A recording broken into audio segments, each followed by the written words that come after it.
Cinderella and the Glass Ceiling. Once upon a time, there was an orphan named Cinderella. Her mother had died when she was very young, and her father had married an illegal immigrant gal who needed a green card. His new wife had 2 young daughters of her own who had been supported by government money ever since birth. Unfortunately, Cinderella's father died soon after the marriage from a stomach ailment brought on by consuming the spicy foods his wife cooked. After getting a huge settlement from the company that had manufactured the cayenne pepper she used, Cinderella's stepmother bought a big pre-war co-op apartment for the family. Each of the stepsisters had her own room, but Cinderella was forced to sleep in the walk-in linen closet. The sisters took Suzuki violin lessons and went to dance classes while Cinderella stayed home and cleaned the enormous apartment, polishing its hardwood floors and oiling the granite counters of the newly redecorated eat-in kitchen. Because they were from a minority group, the stepsisters got full scholarships to Harvard Business School, even though they really weren't as smart as Cinderella. She had to read their high school diplomas to them. And when they graduated, they were both accepted into a special affirmative action program that gave them entry-level executive jobs at Prince Industries, a multi-million-dollar conglomerate. Cinderella stayed home and continued to clean, but since her stepsisters had moved into their own apartment, she didn't have to pick up their wonder bras and clean up their makeup from the bathroom sink anymore. Her stepmother didn't give her any money, so she had to figure out what to do. So she started her own cleaning business, which she ran from the linen closet with the aid of an old IBM PC Junior her stepsisters left behind. Her stepmother had used the stepsisters' rooms to build herself a large personal gym and weightlifting center. One day, the stepsisters came over, all excited. "Mom, you're not going to believe it. Mr. Prince, the CEO, is having a huge cocktail party for all the junior executives at Prince Industries," said one. "Can you help us pick out the right power suits to wear?" "Can family members come too?" asked Cinderella, who had always wanted to see where her stepsisters worked. The stepsisters started laughing. "Are you kidding?" said the oldest one. "You smell like Windex. You don't got any silk blouses to wear." "But here's some good news," said the younger stepsister. "They were looking around for someone to do special cleaning for the party, and I gave them your number. So don't say I never done anything for you. By the way, can you read the time on the invitation for me? I never learned my numbers." Cinderella was upset. Her sisters were so stupid and shallow, and they kept getting these great opportunities. She tried not to think about it and made more calls to her cleaning service clients. On the day of the cocktail party, she showed up early and was assigned the task of clipping off stray threads from the oriental carpets in the executive ballroom. While she was bent over her task, a well-dressed middle-aged woman who looked a lot like Governor Christy Whitman appeared. "Who are you?" asked Cinderella. "I am your fairy mentor," said the woman. "I know you really want to go to this party, and I can help you. Affirmative action can only go so far. What the party needs is a good, smart, old-fashioned girl who knows the meaning of work. Besides, that CEO is a catch." Then the fairy mentor waved her copy of Swim with the Sharks and Don't Turn into a Pumpkin over Cinderella's head, and she was transformed into a sexually attractive but competent-looking businesswoman, complete with uncomfortable pumps and little gold earrings peeking out from under a conservative but fetching hairstyle. Cinderella was very excited. She especially liked her new foundation garments. She unbuttoned her blouse to gaze at her bustier from Victoria's Secret that was under her discreet blouse. She liked the way it thrust up her breasts and couldn't help but fondle the lustrous fabric of the underwear. "Uncle Newt, what's a bustier? Why is she taking off her clothes?" Never mind, kids. I was thinking of another book I wrote a while ago. Back to the story. So, the fairy mentor gave Cinderella some tips on networking, and one important piece of advice. "You must leave before the CEO gets up to speak, or I can't guarantee what will happen." The cocktail party was in full swing when Cinderella entered. All eyes fell on her, even though her suit wasn't an Armani. She was so businesslike that even her stepsisters didn't recognize her. As soon as the CEO spotted her, he made a beeline over to find out which division of Prince Industries she worked for. Hello, I'm Mr. Prince, the CEO. You can call me Thee, he said, shaking her hand heartily. I don't believe we've met before. Are you here at headquarters? Oh, I'm not sure exactly what I do, said Cinderella, batting her eyelashes. I really don't care much about my career. What I've always wanted was a man I could take care of and a family. I could imagine having my husband come home, and I would fix him a nice dinner and then rub his back while he talked about his troubles at the office. Really? Said Mr. Prince. Could I show you the new paper shredder I just got? It's in my office. So Cinderella and the CEO went into his private office, and he found himself irresistibly drawn to this fetching young, unambitious woman. They were just about to kiss when he pushed her away. I love that smell in your hair. Windex, isn't it? You know, I've never really admitted it to anyone before, but I have a glass ceiling here at the office, and it's slightly smudged, so I'm afraid the other women will see that I had it installed, especially those affirmative action babes. Would you mind helping me clean it? With that, he got a small stepladder and helped Cinderella onto it. He lifted her up gently till her hair touched the ceiling, and then rubbed her head back and forth on the glass ceiling. But he must have pushed too hard, because her head made a small indentation in the ceiling. Just as they were coming back down the ladder, the CEO's personal assistant knocked on the door to let him know that it was time for his speech. As soon as Mr. Prince reached the podium, Cinderella panicked. He started to speak, and she ran out of the room. While she was waiting for the elevator, she noticed that she was once again decked out in the navy blue sweatsuit she always wore for heavy cleaning jobs. She arrived home dejected. Her sisters stopped by a few hours later to tell their mother all about the party and how they thought they would surely be getting promotions any day now, especially since Mr. Prince had announced a new remedial communication seminar that would help them learn how to dial the telephone.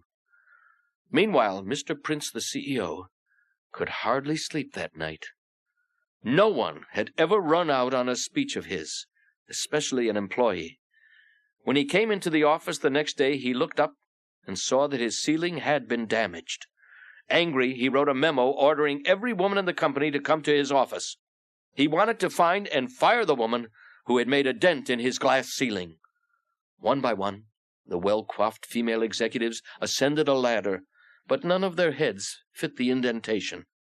After a while, Mr. Prince gave up trying to find the mysterious woman, but he canceled the company's affirmative action program just to make sure something like that would never happen again. One day, he was working late at the office when a young cleaning woman knocked timidly on his door.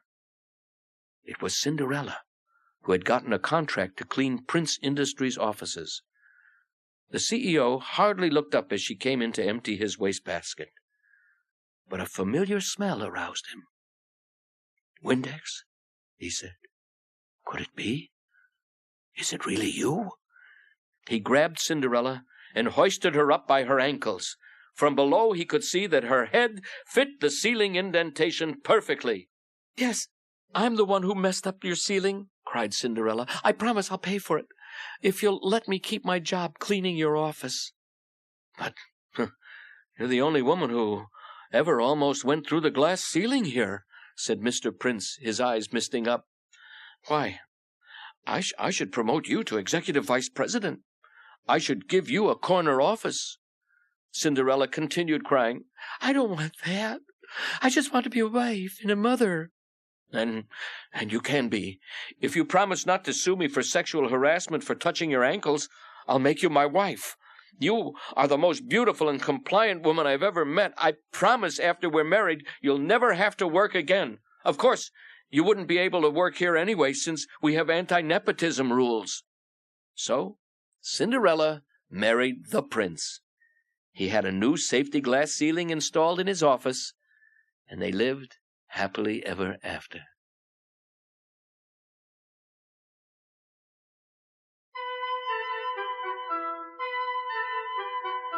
Hansel and Gretel and Crummy Daycare.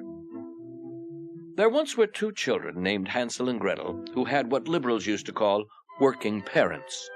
Their daddy was a very hard-working executive for a lumber concern, and it was understandable that he had to devote himself to life at the office. But their mother could have stayed home with them. She just had some cockamamie idea about fulfilling herself. She worked for a pro-choice action group, which is not surprising, since her choice was to spend all day away from her kids. Before the contract, America was riddled with places where people used to dump their children. They were called daycare centers. There were several in Hansel and Gretel's woodland community, and their parents agonized over which had the most advanced finger painting courses. Finally, they chose Gingerbread Cottage, a place that celebrated multicultural diversity and was closed all the time for one obscure holiday after another. Hansel and Gretel didn't get a chance to attend for a few weeks. Yet, since Hansel and Gretel's feminazi mother couldn't stay home from work even for a little while, she just left them at home with a stack of Barney Frank the Liberal Dinosaur tapes and told them to fend for themselves. Then came the first day that Hansel and Gretel would actually attend Gingerbread Cottage daycare. Hansel and Gretel's mother was running late for work. "I don't have time to drive you over to daycare today, kids, and I might not get there on time to pick you up," she told Hansel and Gretel. "So here are some pumpernickel dill breadcrumbs. Just throw them down as you walk, and then you can find your way back here tonight and watch Power Rangers and Full House reruns until I get home." Hansel and Gretel, who were used to being latchkey children, set off with a huge bag of breadcrumbs. They got to daycare reasonably on time, but they realized that their mother had forgotten to pack them lunches. "Don't worry," said Miss Witch, the head teacher. "Our cottage is made of cheese and other dairy products we got for free from the federal government. Whenever you get hungry, you can just break off a piece. We encourage regular eating." Miss Witch showed Hansel and Gretel the special big pizza ovens where she cooked snacks. "They're big enough to cook a kid in," exclaimed Gretel, and Miss Witch laughed. Next, she showed them the special Sesame Street finger puppets she used to measure the children's growth. "What's Sesame Street, Uncle Newt?" "Well, that was a program that used to be on a channel called PBS. Lots of birds and monsters celebrating the minority inner-city culture." "Sounds boring." It was, kids. It was. Anyhow, the witch shoved a big bird finger puppet onto Hansel's finger.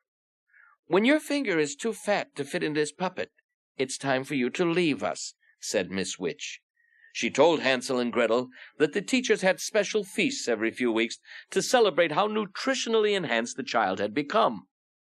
Hansel and Gretel really liked the gingerbread cottage. They spent the day doing crafts projects from El Salvador and learning the lyrics to 60s protest songs. They studied the indigenous folk customs of all sorts of disadvantaged cultures. Miss Witch told them all about the heritage of her people, the witches, who had been oppressed for a long time even though they were naturalists, midwives, and strong women loving other women. Then she introduced Hansel and Gretel to her longtime companion, Candace. At the end of the day, Hansel and Gretel didn't want to go home, which was just as well, since some birds had eaten all the breadcrumbs anyway, and they would never find their way back to their parents' condominium.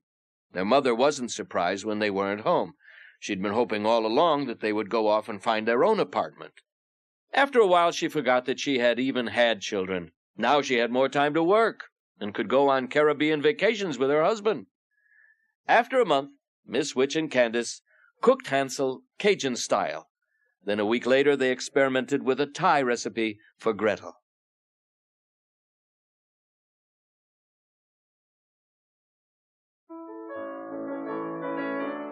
Hilary the Snow Queen. Once upon a time, there was a mirror, and a queen who used to look into it. Her name was Hilary, and she had a hair problem. For a long time, she solved the problem by putting on a magic headband that kept her hair away from her face and let everyone know how intellectual she was. But then her husband became king, and some of the court reporters said the headband just wouldn't do anymore. Hilary tried. She let the royal hairstylist cut her hair and perm her hair and frost her hair. Of course, most of them were homosexuals, and what do they know about making a woman look good? Every time Hillary got a new hairdo, she would go out in public and the press would send a cold blast of criticism her way. After a while, Hillary had tried every type of hairdo imaginable, but it didn't help much. The people just didn't like her. That's because, underneath, her brain remained the same. She was what they used to call assertive. In fact, she was downright uppity, and she was too smart to make sense of why everybody cared about her hair so much. One day, when Hillary was at the hairdresser's, she looked into the mirror and became so angry that the mirror broke into 100 pieces. One of the pieces lodged in her heart. Her bleeding heart grew colder and colder. So she went to the doctor to see if she could get a prescription to help thaw out her heart or make her care less about social programs. Hillary found out that the heart medicine prescription cost far too much. She got it into her pointy head that the pharmaceutical companies had too much power and that they cheated the American public. I think part of her brain froze too. She convinced the king that doctors should work for the government, even if it meant that they wouldn't be able to afford a good summer house. She became so obsessed, she didn't even have time to make up new cookie recipes for ladies' magazines. A lot of people thought she needed Prozac, or at least First Lady Strength Midol. But Hillary was undeterred by people's opinions. She decided she would dedicate her life to making health care more affordable. Every time the congressmen of the court would see Hillary coming, they'd mutter, "Oh, here comes the snow job queen." They couldn't figure out how she planned to make health care accessible to everyone without bankrupting the whole kingdom. So what happened? Did she ever unfreeze? No, kids, it's a sad story. She even tried microwave oven treatments, but the public just never warmed up to her. Not only did she remain frozen, she froze up the government too. Nothing happened until we came along, and then it was like spring. Well, where is she now? We use her to keep the Budweisers cold at the Republican picnics.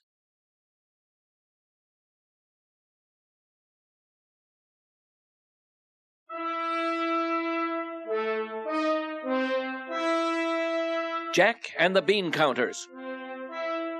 There was a poor bean farmer named Jack who lived in Iowa and never really understood why he paid so many taxes or why his kids weren't allowed to pray in school. And another thing Jack couldn't understand was why he never got a chance to do any farming. Every year he got a letter from some government office saying they would pay him a lot of money not to plant any beans. Once he tried to write and ask why he could make money without planting anything, but no one answered back. "I'm just going to call and find out why they don't want me to plant," he told his wife one year as she grabbed the check from him. "What a waste of time," she said. And she was right. Poor Jack tried and tried to reach the government to tell them he wanted to work and plant his fields, but everybody he talked to couldn't understand why he didn't just shut up and take the money. "The Russians and Mexicans can send us plenty of beans. We're not legume challenged," said one of the more patient bureaucrats. "Now why don't you just go down to the mall and stop worrying?"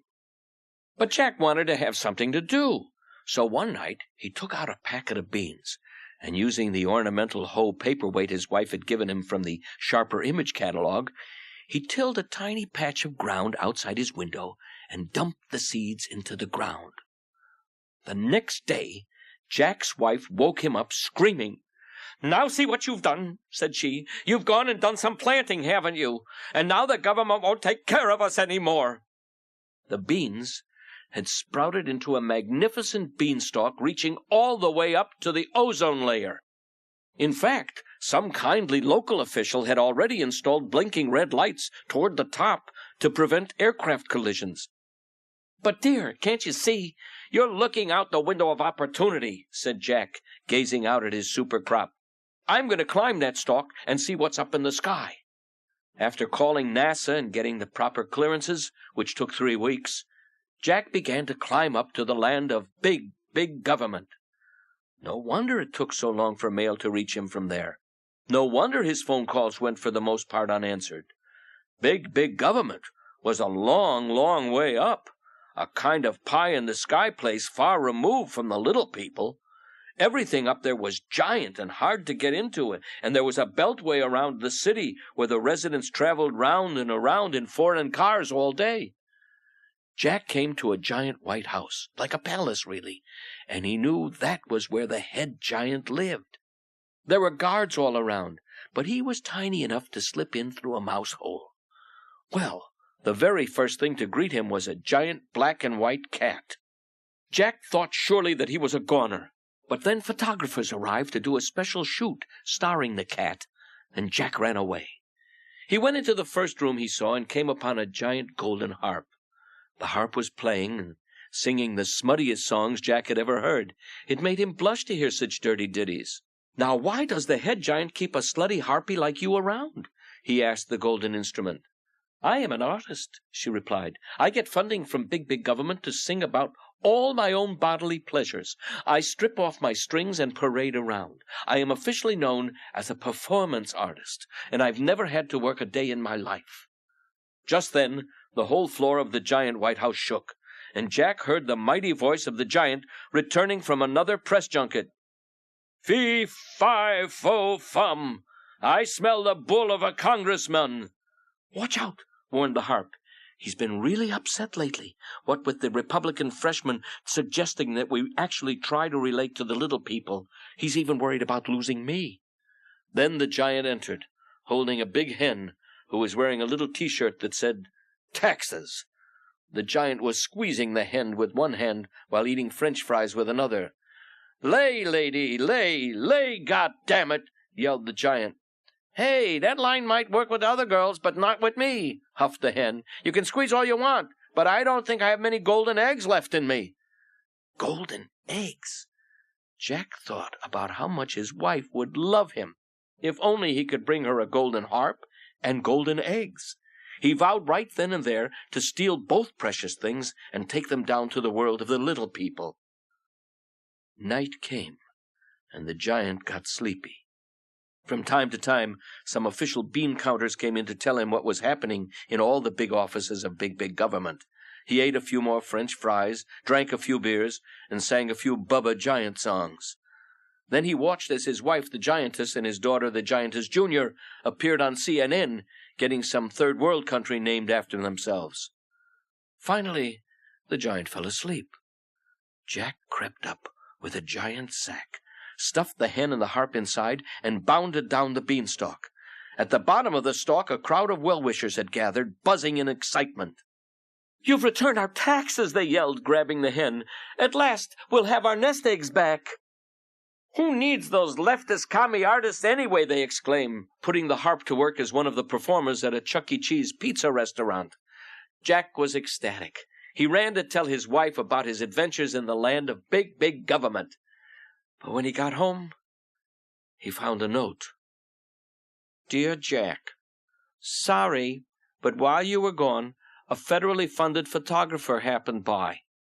He said he was taking pictures of all the refrigerators in the area, and then he made love to me on the kitchen table and told me I was part of the universe and belonged to him because he was wild and free. So I'm leaving with him to live off the profits of his upcoming book, The Fridges of Madison County. Hope you had a nice trip. Your former wife." Jack was devastated for a couple of days, but he still believed in family values. So he pulled himself together, found a trophy wife, and ran for Congress.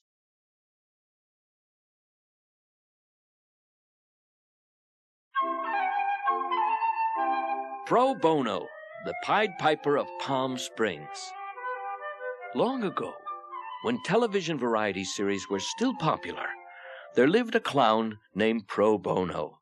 He wore his black hair very long, and he was often dressed in floppy ruffled shirts and brightly colored bell-bottom trousers. He was married to a chanteuse, and even though she was a bleeding-heart liberal, together they somehow managed to enchant a whole kingdom with a weekly hour of idle chatter, silly skits, and rock songs. But then their ratings slipped, and his chanteuse wife left him to run around with tattooed bikers and make infomercials for hair tonics. Distraught and disoriented, Pro Bono wandered in the desert for a very long time, His hair grew even longer, and his bell-bottoms became frayed. He was on the verge of death when he came upon a fabulous oasis. It was the village of Palm Springs, a good Republican bastion where the rich could feel at ease, using millions of gallons of water to maintain their lush golfing greens. Dehydration had addled the once famous Bono, who took his wireless microphone out of his pocket and began warbling his greatest hit, Et tu, Babe, at the top of his lungs. A young girl, Chastity Sue, became enchanted by his music and took him to her house, where she dressed him in a brand-new lime-green Nehru suit. Her father was a wealthy manufacturer, and he saw potential in the singing clown. "I know this looks like a safe place to live," said the manufacturer, "but we're being beset upon by hordes of federal bureaucrats looking for ways to regulate our lives. I don't know where they're coming from, but my guess is the Eastern Sierras, where all those hippie environmentalists live. Since most of them are refugees from the 60s, I think they would like your music. Could you help us out by luring them to the edge of town, where we have several psychedelically painted buses waiting to whisk them to Washington?" "What will you give me in return?" asked Pro Bono. "Well, I know you'd like a movie career, or at least another primetime television slot," said the manufacturer. "We have a lot of producers with vacation houses in town, and I'll speak to them about getting you your own show, or a leading man role in a major motion picture." "Groovy," said the clown, who immediately began wandering down Main Street, poking into federal offices and performing earnest songs. He sauntered along, singing Blowing in the Wind and Puff the Magic Dragon and Hey, Mr. Tambourine Man. He walked and warbled We Shall Overcome and Alice's Restaurant and Draft Dodger's Rag. Like zombies, the liberal bureaucrats emerged from their offices, flung off their ties and pantyhose, and followed Pro Bono in a long, swaying line. Some of them rolled marijuana joints that the town had provided free of charge at stands along the way. In less than 2 hours, they were aboard the hot pink, green, and purple buses and on their way to Washington, where they all became volunteers for ineffectual activist groups. Pro Bono was excited that his performance had gone over well and went to collect his reward from the manufacturer. "How about my new TV show or my film role?" he asked. The manufacturer seemed a little nervous. "Well, he said, I asked around, and it turns out that you're just not hot enough to pull an audience. I'm afraid you're a has-been, and no one is ready to stake your comeback." "So what am I going to do, then, for ridding you of your liberal vermin?" "Well, how about a gift certificate from the local pasta store?" "No way!" cried Bono the clown. "I can sing other songs, too, you know." Then he started out to the outskirts of town, where he posed outside large manses, singing Cole Porter and Noel Coward tunes. The rich people began to follow him in droves all the way to the airport, where they began boarding planes for Aspen and Litchfield and Southampton. The town fathers became panicky as they watched their tax base evaporate. They rushed out to the airport to see if it was too late to save their standard of lifestyle. "Is there anything we could give you? Anything else you want?" they asked Pro Bono. "Make me mayor," said the clown. And they did. He was a very good mayor. After that, he went to Washington as a congressman, where he was a good Republican clown who looked after the interests of the people from Palm Springs.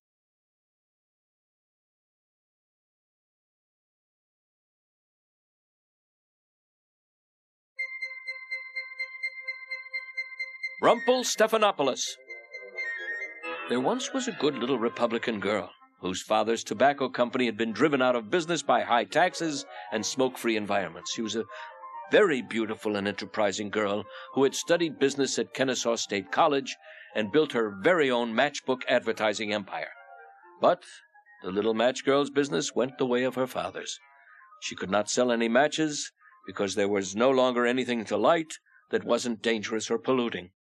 One day, the girl's father, reduced to desperation by grinding poverty, but determined not to accept charity of any kind, went to Washington. He told the ruler of the liberal government that his daughter, through her creative accounting skills, was able to turn workers' salaries directly into taxes to support the bloated welfare state. Now, the Liberal government was very fond of taking money that upstanding, hard-working people had earned through honest toil and using it to subsidize lazy bums, whiners, illegal immigrants, pornographic artists, abortionists, homosexuals, and subversives of every stripe. Government could never be big enough, and there were never enough perks to go around. So the Liberal leader ordered the girl to be brought before him. He locked her in a room filled from floor to ceiling with paychecks, and said that by the time the sun rose the next morning, she must turn them into 1040 forms that were all in the 100% tax bracket, if not more. The little Republican girl cried and cried because she could not do any such thing. Then suddenly the door flew open, and in capered a handsome young press secretary, with a presidential seal emblazoned on his chest and microphones dangling from the tassels on his cap. "Hello, dear young lady, why do you weep?" The girl said that she must turn those paychecks into paperwork by dawn, but that she did not know how. "I can put a new spin on anything," said the curious young press secretary. "What will you give me if I do the task for you?" "Oh, I will give you my cable subscription, complete with C-SPAN, and I will stop being an informed citizen forever."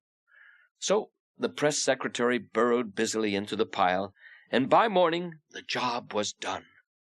When the Liberal leader came and saw the new riches that had been created for his treasury, he was very pleased. But social welfare programs always lead to more social welfare programs, and one new tax begets another. So he shut the girl up the next night in an even larger room filled with more paychecks. The little Republican girl cried and cried again, because she could not do any such thing. And once more the door flew open, and in capered the handsome young press secretary. "What will you give me if I do the task for you?" asked the curious man. "I will give you my complete videotaped set of Rush Limbaugh's programs. I will never watch Rush again, and will uncritically accept everything the administration tells me." So the press secretary burrowed busily into the pile, and by morning the job was all done. The Liberal leader was delighted to see so much new revenue, enough to create a new government agency that would provide free electronic games and foreign automobiles for people on welfare.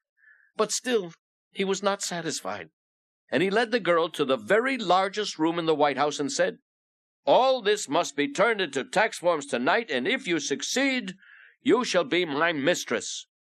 As soon as the girl was alone, the press secretary came in and said, "What will you give me this time if I do the job for you?" "I have nothing left," she mourned. "Then promise me," said the press secretary, "that you will give me the first child born to you and the leader, so that I can use it in medical experimentation at NIH.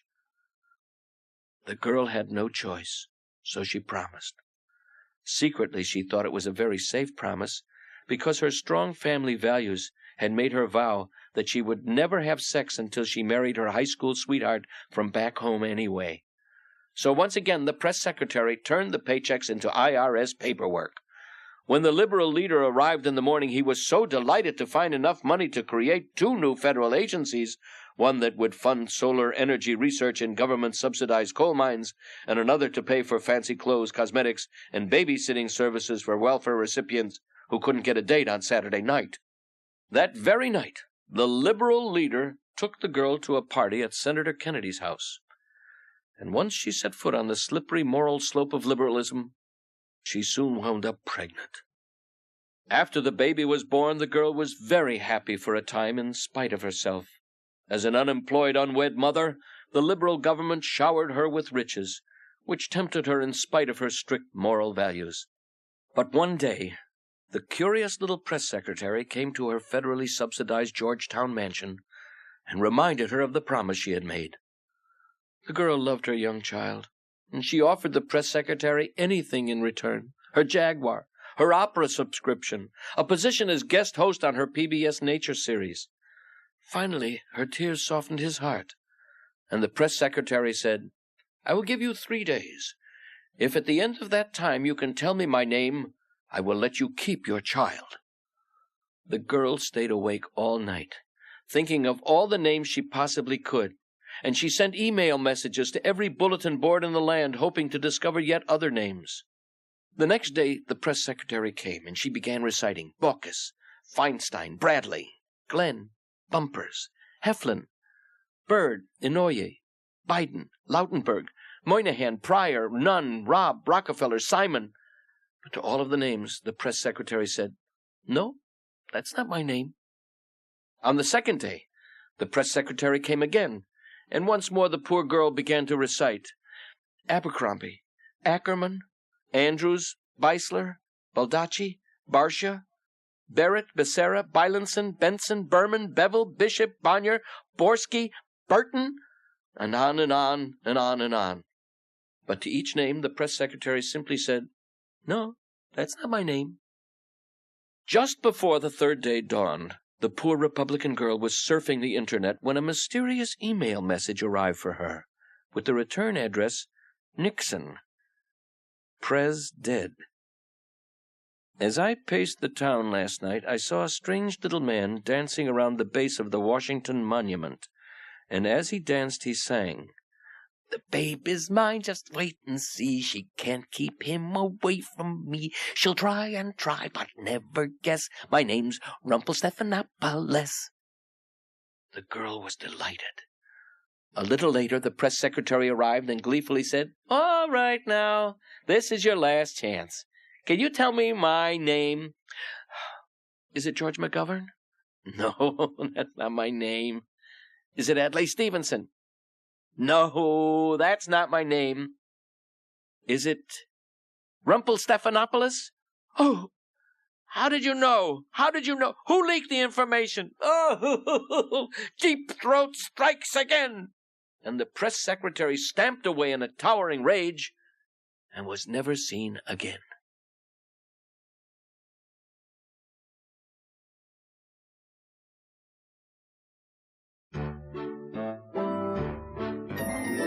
Snow White and the Seven Senators. Once upon a time, during a blizzard that belied environmentalists sniveling about global warming, the wife of a prominent politician sat in her parlor sipping vodka and watching Oprah. As the room swirled around in a riot of colors, she had a vision that one day she would bear a child who was made of all minorities together, a great American melting pot in one single omniethic being. Then she passed out.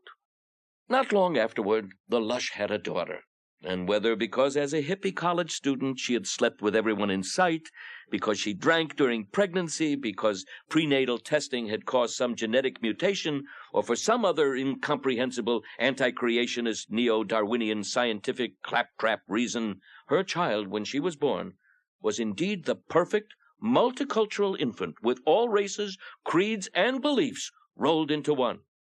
She was named Snow White, an artsy-fartsy name derived from some foreign fairy tale. Then the mother went off to the Betty Ford Clinic and was never seen again.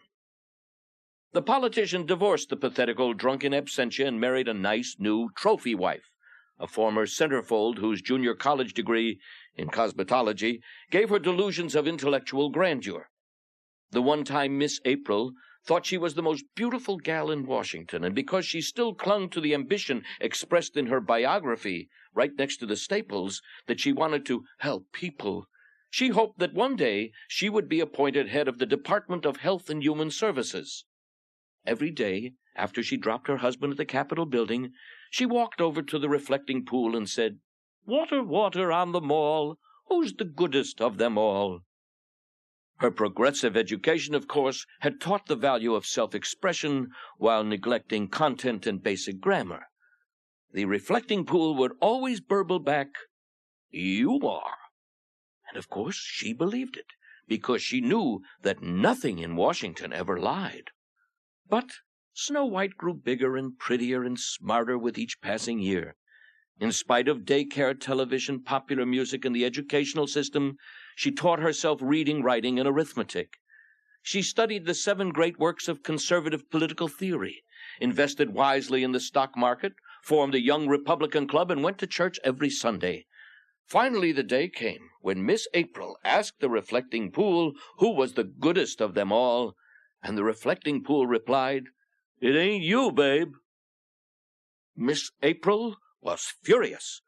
From that moment she hated Snow White and vowed to get rid of her. She summoned the director of the Peace Corps and asked to have Snow White dispatched to some third-world hellhole where she would rot away from exotic diseases or be eaten or be clubbed to death by some of the many peoples of the world who resent America's patronizing benevolence and would rather just have cash weapons and heavy machinery to knock down the annoying rainforest. But the Peace Corps director took pity on Snow White. Instead, he dropped her off by a wooded suburban development on the outskirts of Georgetown. Snow White was terrified, but nearby she saw a quaint little college. She went up and tapped on the door. No answer. She pushed gently and the door swung open. There stood an elegant table laid with the finest china and silver. A Jeroboam of fine champagne stood next to each place. The sideboard sagged under the weight of cold quail with an apple in his mouth.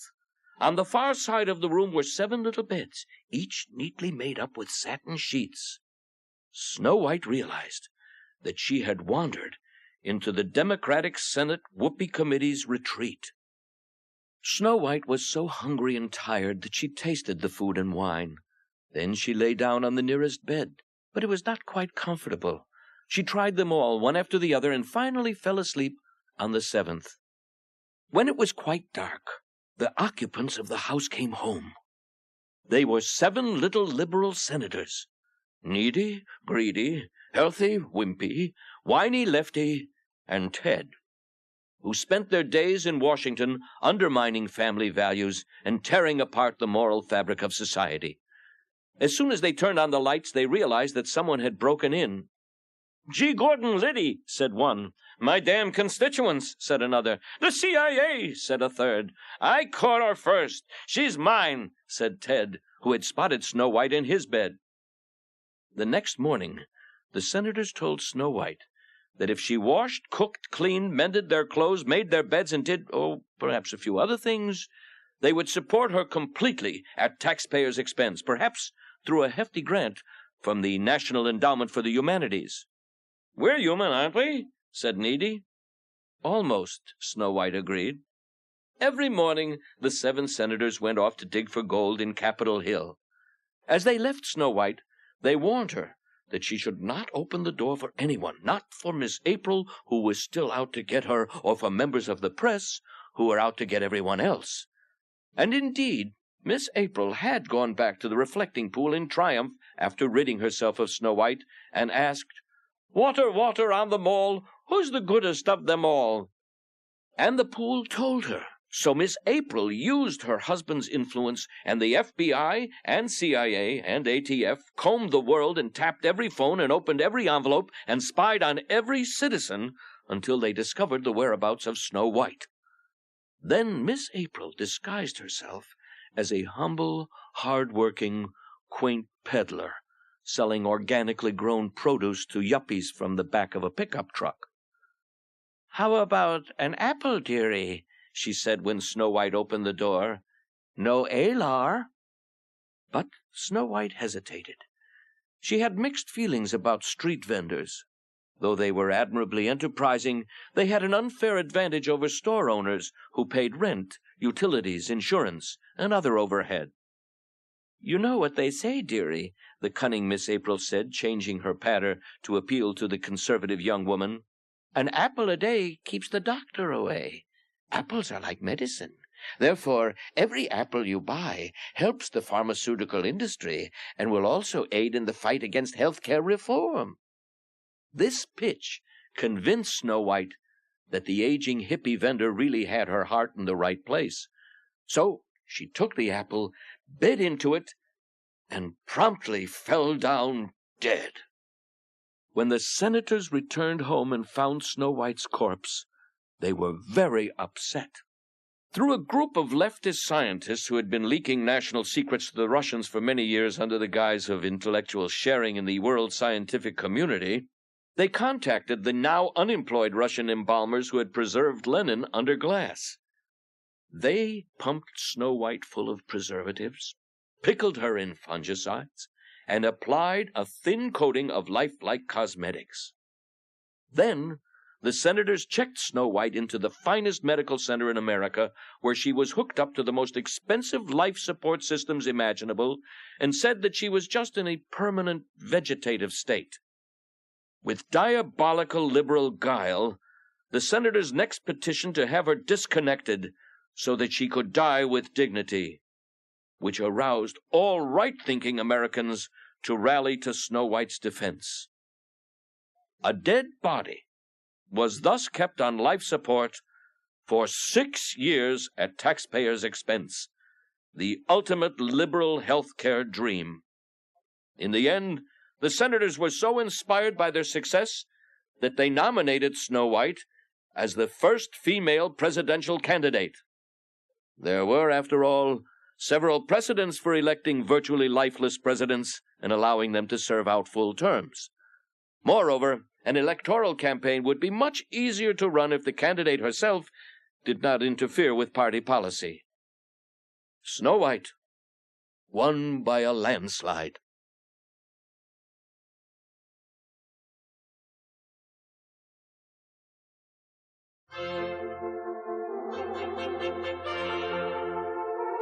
The Adventures of Robin Leach Hood. In the days of the kings of yore, Billie Jean King, Rodney King, Burger King, liberal notions of egalitarianism ran amok. According to the natural order of things, the rich should be rich and the poor should be penniless.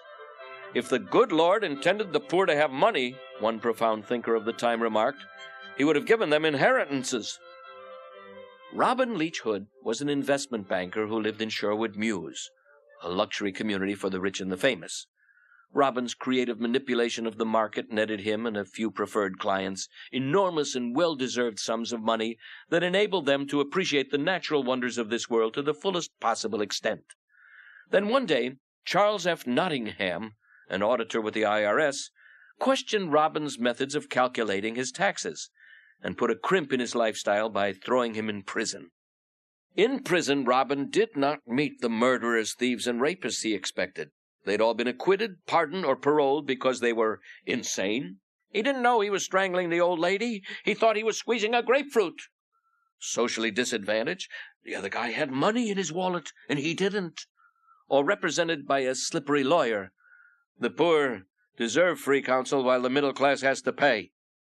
Rather, he found such upstanding citizens as Little John, founder of a liposuction franchise, televangelist Tuck, a multimedia ministry mogul, and Will Scarlett, purveyor of high-end athletic clothes and exercise equipment.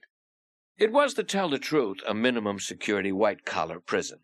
Robin and Little John met on the golf course, when Robin, clad in his trademark Lincoln green sweatsuit, asked the great oaf in front of him to let the better man play through. Robin and L.J. were soon flailing at each other with putters, and eventually ended up dazed and bruised, but laughing uproariously in a water trap, and became bosom buddies forever after. Robin befriended televangelist Tuck during the piggyback race in the Special Penal Olympics. Prison turned out to be a very positive experience for intelligent, enterprising men such as themselves. Working away at the terminals in their cells late at night, they used online financial services to amass a new fortune, which they put into a jointly owned corporation, Merry Men Enterprises Incorporated. The night before Robin was scheduled for release, his friends and the guards, or incarceration attendants, threw a farewell party for him in the prison bar's jolly old England room. The high point of the evening was a shooting match with assault weapons on the prison target range, a contest that Robin won handily. "Hearken, men," Robin said back in the bar. "We were imprisoned in this bleak and dreadful place because we would not surrender our hard-earned money to the evil tax policies of a corrupt liberal government. What say ye, stout fellows, that when we are free, we dedicate ourselves to robbing the poor to give back to the rich what they have earned?" "Hear, hear!" shouted the assembled men, growing merrier by the minute as they knocked back braces of rare cognac and single malt Scotch. "Hail, Robin!" cheered Little John, drinking deeply of an exotic microbrewery mead. We'll give dignity back to the laboring class by taking away perks for the poor. We will build additions to our houses, throw vast catered banquets, buy costly handmade clothing and furniture, order cases of pre-peeled grapes, and in every way we possibly can, create more real honest work for the currently unemployed peasant class. Once we have destroyed the welfare system, downtrodden Americans will be willing to work for paltry wages, and we will no longer need to rely on poor in other lands. Verily, said Will Scarlet, let every nation oppress its own poor. Hooray for Robin Leach Hood, they all shouted. Put the poor to work, put real criminals in jail, and put the rich back in the lap of luxury where they belong. So, Robin Leach Hood and Merry Men Enterprises went down in history, their valiant exploits now familiar to all who listen to country and Western music. Their independent initiative was finally recognized by the new reformed government, and they were given cabinet positions, where they could continue their work inside rather than outside the law.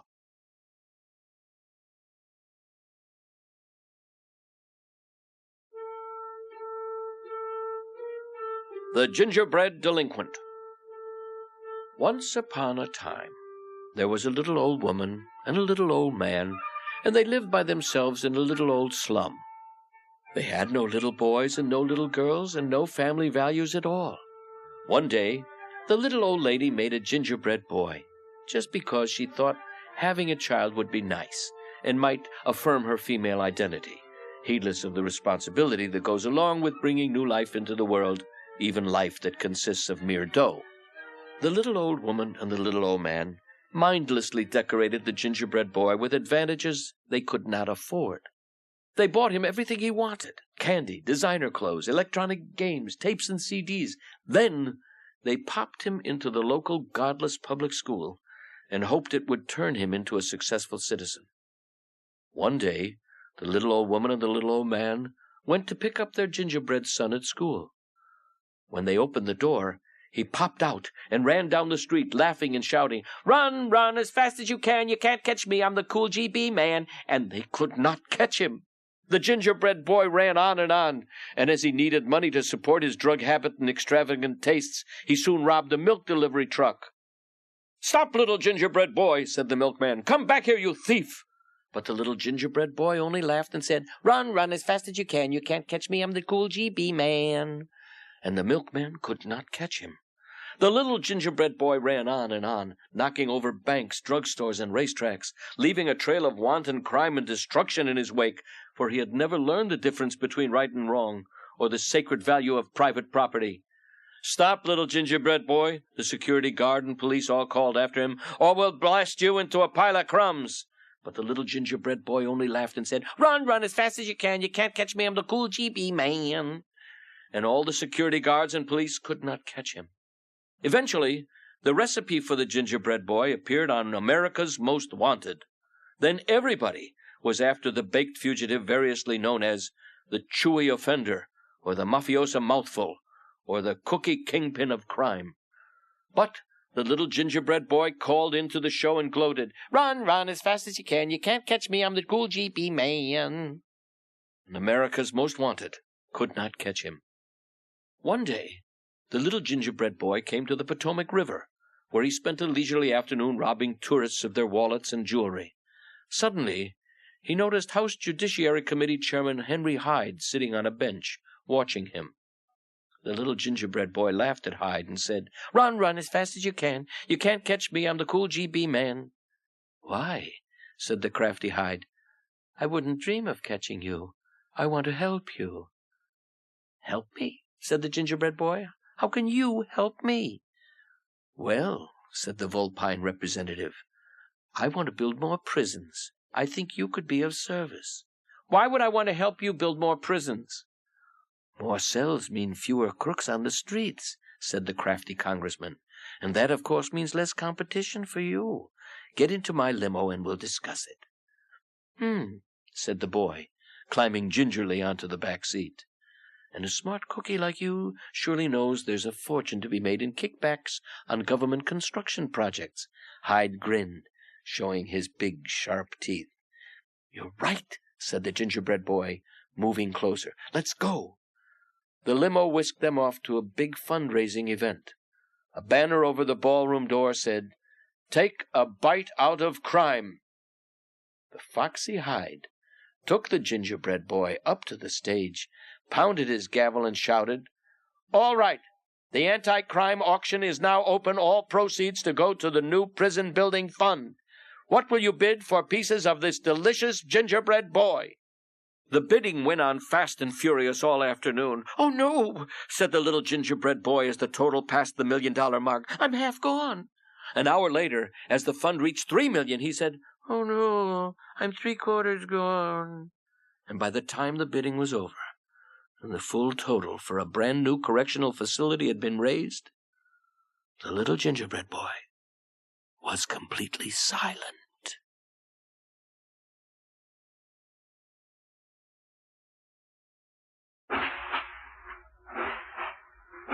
The Intel engine that could. Chug, chug, chug. Puff, puff, puff. Ding, dong, ding, dong. The American economy rumbled along the tracks, happily carrying its jolly load of goods. There were knickknacks, sitcoms, airplanes, weapons, coal medicines, agricultural machines, textiles, tobacco, microchips, and chemicals. There were also lots of delicious things to eat: wheat, corn, rice, and Big Macs. Everything the world would want. The American engine was carrying all these things to people around the world, and many of them over Mount Fuji to the good little boys and girls of Japan. Then, all of a sudden, the economy stopped with a jerk. It would not go. The deficit was too high. Trade barriers stood in the way. America tried and tried, but the wheels of industry would not turn. What would all the good little boys and girls of Japan do without the fruits of American labor and the products of Yankee ingenuity? "Here comes a big old Hollywood engine," said an entrepreneur, jumping out on the tracks. "Maybe he will help us." So all the businessmen and exporters and bankers and stockbrokers shouted together, "Please, old Hollywood engine, won't you please help us over Mount Fuji, which stands as a symbol of unfair Japanese trade restrictions against the free world economy?" The big old engine used to be strong and brave and would stand up for people's rights, at least in the movies. But now he was feeble. He had to touch up his fading black paint every day, and his memory wasn't what it once was. I can't remember how to help you," the big old engine said. "So I just have to say no." How dismal the economy and all the businessmen were. Then the entrepreneur called out, "Look, here comes another engine, a big, tall Texas engine. Let's ask him to help us." The big, tall engine came up, all splendidly decorated with 1,000 points of light, blowing smoke, and pulling a very silly little tender behind. "Please, big, tall engine," called out all the businessmen and exporters and bankers and stockbrokers, "won't you help our economy and get us over Mount Fuji so that all the good little Japanese girls and boys will have American products to buy?" The big, tall engine said, "Well," and he dithered and talked and hemmed and hawed. He poked at the economy here, and he tugged at it there, and carried on so much while doing so little that finally everyone grew tired of waiting. The big engine's tender cried out in a tiny, high-pitched voice, "What about me? I can help too." But no one paid any attention. "You're no locomotive," said one investor. All the businessmen were very sad. They thought the economy would never go. "Look, here comes another engine," said the entrepreneur. A stubby little donkey engine from Arkansas puffed up, shoving French fries into his firebox. He said, "I'm not sure I can make it up Fuji by myself, but I'll appoint some other engines of all shapes and sizes, engines of all ages and colors, steam engines, diesel engines, electric engines, solar engines. It'll take time, though, and some of them won't work, and we'll have to appoint other engines to replace them. Oh, it'll take time. It'll take time." But the good little boys and girls of Japan could not wait for the games and blue jeans and Cadillacs and fast food from America. So the entrepreneur went to Intel, which could bring information technology to everyone. And he went to aerospace companies who could take people to the stars. And he went to several other Fortune 500 companies with proprietary cutting-edge technologies, and they formed a gigantic political action committee to force government to be answerable to the needs of corporate America. "Oh, Intel engine," called all the businessmen and exporters and bankers and stockbrokers, "will you pull us over Fuji and into the heart of Japan? Otherwise, the good little boys and girls of Japan will only have Sony and Hitachi and Toshiba and Mitsubishi to play with. They'll have to eat seaweed instead of fried chicken. They'll have to watch Kurosawa movies instead of The Lion King." The Intel engine saw the tears and aching wallets of the business people and took pity on them. The Intel engine hitched itself to the economy and said, "Republican, Republican, Republican, Republican." Slowly, slowly the economy moved up Mount Fuji. "Republican, Republican, Republican, Republican." Faster and faster, up and up went the Intel engine and the economy over the top of the mountain and the trade barriers. "Hurrah! Hurrah!" called all the business folk. "The people of Japan will be very happy that you helped us bring our goods into their country." And the Intel engine and all the rest of corporate America smiled as they raced down the mountain. They seemed to say, "And so they should, and so they should, and so they should, and so they should, and so they should."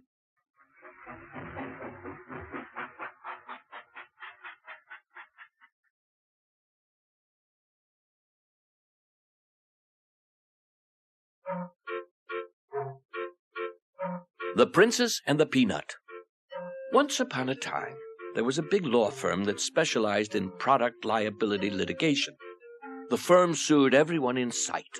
No matter how good a product was, no matter how beautifully it was made, how safely it was crafted, how carefully designed, the firm would always find something that could somehow be dangerous or scary or annoying to someone.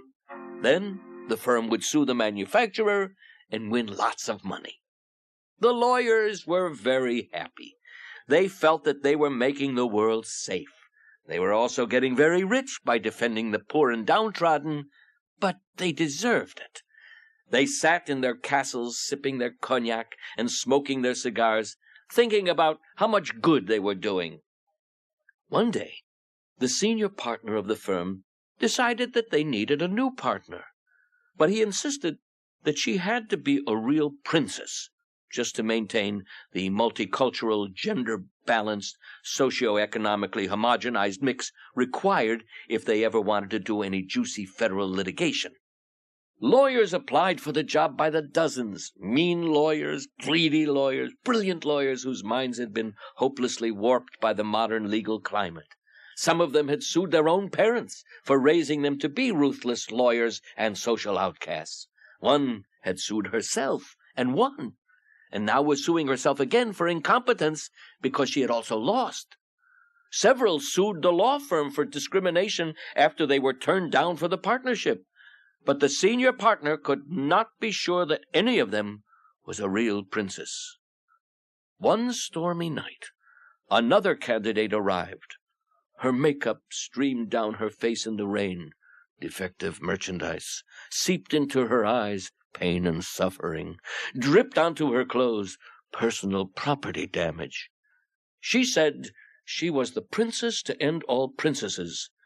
She could sue anyone, she said. We'll just see about that, thought the senior partner and his office manager, an old queen.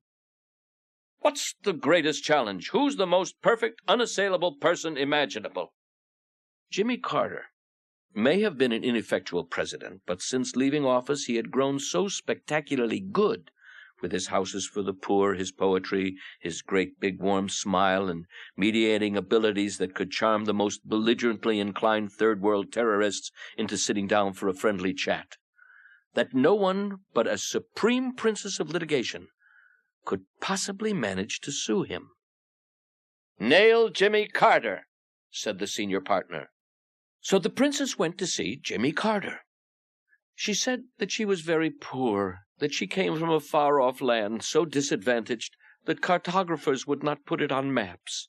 She came on behalf of the noble indigenous population who were tormented and oppressed by a despotic ruler who seemed to be backed by a strategic alliance between the former KGB and the CIA. They desperately needed Jimmy Carter to mediate. Jimmy Carter took the princess into his own house, where he fed her and let her sleep on the softest bed he could find.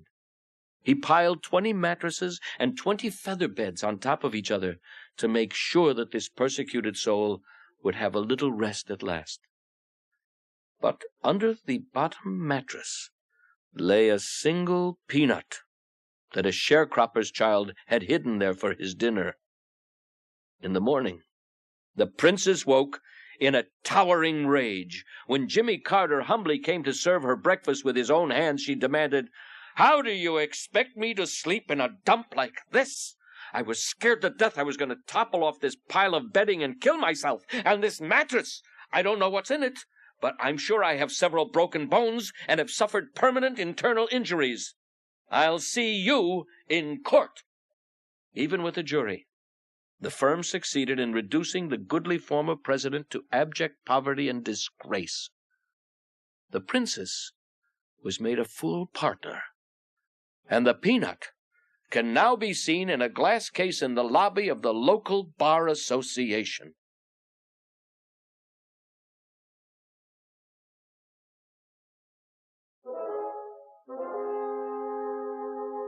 The Three Little Pigs and the Perils of Subsidized Housing. Back in the days of the welfare state, there lived 3 young males of the porcine persuasion. They were very poor, and lived in Bed-Stuy with their widowed mother, Fanny May. Their father, a police sergeant affectionately known as Dirty Harry, had been killed in the line of duty at a violent demonstration by gay performance artists.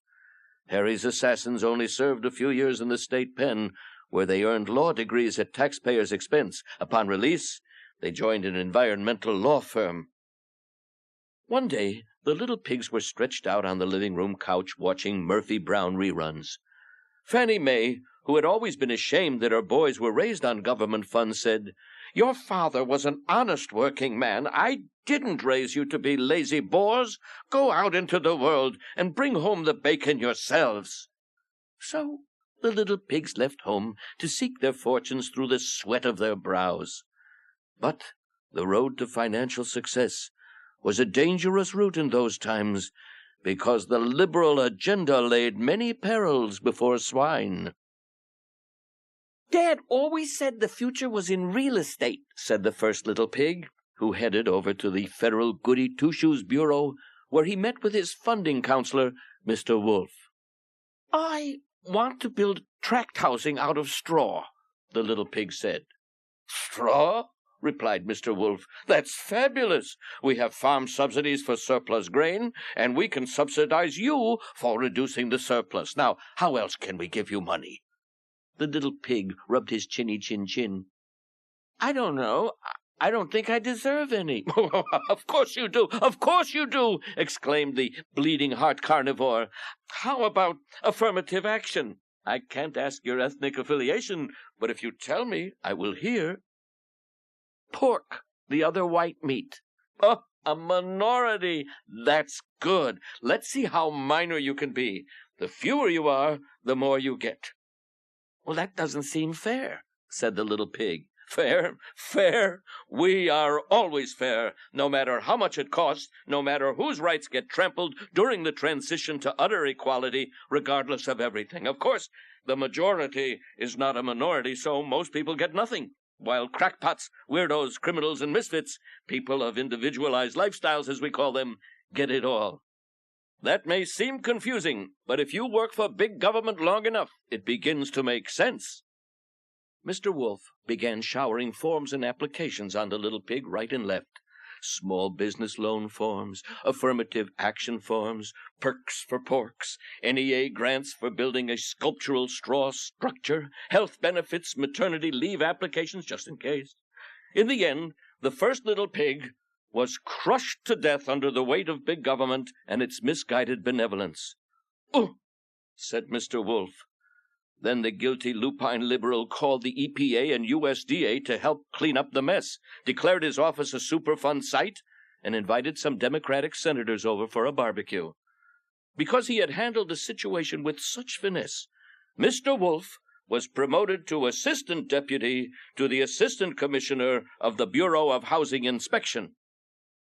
The second little pig, who believed in education, decided to build a multicultural liberal arts boarding school for intellectually disadvantaged immigrants. Stupid foreigners, we would call them today. He collected a bunch of sticks and plunged right in. Soon he had a wonderful new building, the product of his own honest toil. Then along came Mr. Wolf. "Have you done an environmental impact study on the consequences of removing all those sticks from the forest floor?" The second little pig rubbed his chinny chin and said, "No, in fact he hadn't. They were just lying there. I didn't think it would do any harm to pick them up." Didn't think, Mr. Wolf huffed and puffed. "That's why you have a government, to think about wild improbabilities. We think of the utterly impossible and enact it into law." "So what should I do?" "Well, I'll tell you what to do. I am part of a regulatory agency. I protect other people from you. I protect you from other people. I protect you from yourself. I make the world safe for democracy by preventing you from doing almost anything that could conceivably be dangerous or objectionable to anyone." "Well, that sounds okay, I guess," said the little pig doubtfully. "After the environmental impact study, you need to do a forest refloration study on the feasibility of putting new sticks down to restore the ecological balance to what it was before this continent was settled. We would like to increase the wolf population, for example." The little pig looked distinctly uncomfortable. "And then we'll need to look at the building codes. You need smoke detectors in the smokehouse, wheelchair access for the disabled predators trying to gain entry to the chicken coop. All signs must be bilingual, English and Pig Latin." The little pig, trying to comply with this regulatory hogwash, spent weeks getting his building up to code. At last he thought he was ready to open, and Mr. Wolf came for a final inspection. "One more thing," Mr. Wolf said. "This property isn't zoned for pigs, so I'm afraid you'll have to go. But we do have an important position for someone with your excellent taste and tender sensibilities." "So what happened to the second little pig, Uncle Newt?" "Well, children, he ended up in something they used to call the school lunch program." "But weren't there 3 pigs? What happened to the third?" "The third little pig was really smart. He built a house of Republicans, and that lasted forever."